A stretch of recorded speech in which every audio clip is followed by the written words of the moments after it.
Hoje são 700 dias desde os ataques de 7 de outubro de 2023 por parte do Hamas contra o sul de Israel, que iniciaram o ciclo de violência atual e levaram a essa guerra com consequências trágicas. Agora, do ponto de vista das negociações, é importante deixar claro que essas negociações elas continuam nos bastidores, não as negociações, para ser mais preciso, mas a tentativa de retomar as negociações indiretas entre Hamas e Israel, elas continuam nos bastidores, segundo a própria imprensa aqui de Israel, por meio de Steve Witkoff, o enviado especial dos Estados Unidos para o Oriente Médio. Aliás, Steve Witkoff tem um papel fundamental na política externa dos Estados Unidos, da administração de Donald Trump. Inclusive, ele é o responsável também, muitas vezes, pelas negociações também diretas entre Rússia e Ucrânia, a tentativa de estabelecer negociações indiretas entre os dois países. Enfim, para deixar claro em relação a isso, nesse dia que marca justamente essa data importante de 700 dias desde o 7 de outubro de 2023, novamente o primeiro-ministro Benjamin Netanyahu voltou a se pronunciar de forma oficial e disse que há 5 condições para o fim da guerra, que ele aceitaria declarar o fim da guerra. Portanto, a libertação de todos os 48 reféns, os vivos e os mortos. No caso dos mortos, a devolução dos corpos, evidentemente. O estabelecimento de um Estado que não represente, de um Estado não, melhor dizendo,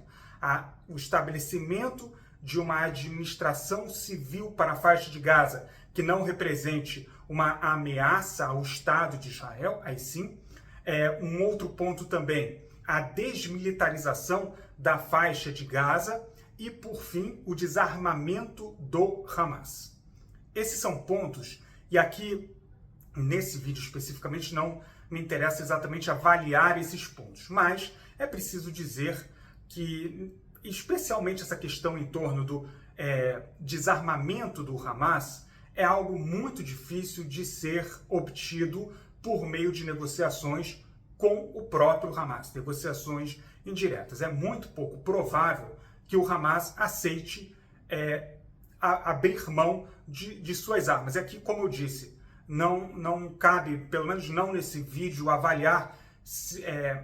a posição do Hamas em relação a isso, mas a posição de que o Hamas dificilmente aceitará esse tipo de exigência. Então, nesse momento, pelo menos de acordo com as determinações do primeiro-ministro Benjamin Netanyahu, ou a maneira como ele enxerga essa possibilidade de obter algum tipo de acordo que leve ao final da guerra, nesse momento é uma situação muito improvável, caso essas exigências se mantenham. E eu digo caso essas exigências se mantenham, porque há um papel muito importante exercido pelo governo norte-americano, caso os Estados Unidos pressionem especificamente Netanyahu para abrir mão dessas exigências sobre o desarmamento do Hamas, ou, enfim, a desmilitarização da faixa de Gaza, ou o estabelecimento de uma administração civil, ou qualquer tipo de exigência que leve o Hamas a reduzir completamente o seu papel de forma integral na faixa de Gaza,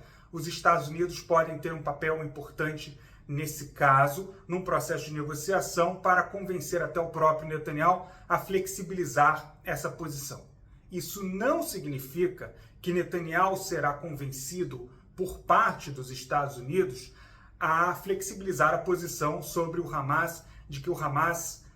pode continuar a ser o governo na faixa de Gaza. Como nós dissemos antes, em vídeos anteriores, a situação que existia até o dia 6 de outubro de 2023 dificilmente vai voltar a existir. Qual era essa situação? O Hamas, na prática, com um governo com total soberania sobre a faixa de Gaza. O Hamas era o governo da faixa de Gaza até o dia 6 de outubro de 2023. Em relação a esse aspecto especificamente, não apenas Netanyahu, mas qualquer dirigente israelense, seja ele de esquerda, por exemplo, seja ele de centro, seja o próprio líder da oposição, uma pessoa de centro, Yair Lapid, dificilmente vai aceitar que essa situação, dificilmente não, posso dizer já que é absolutamente improvável que qualquer dirigente israelense, um próximo primeiro-ministro que for,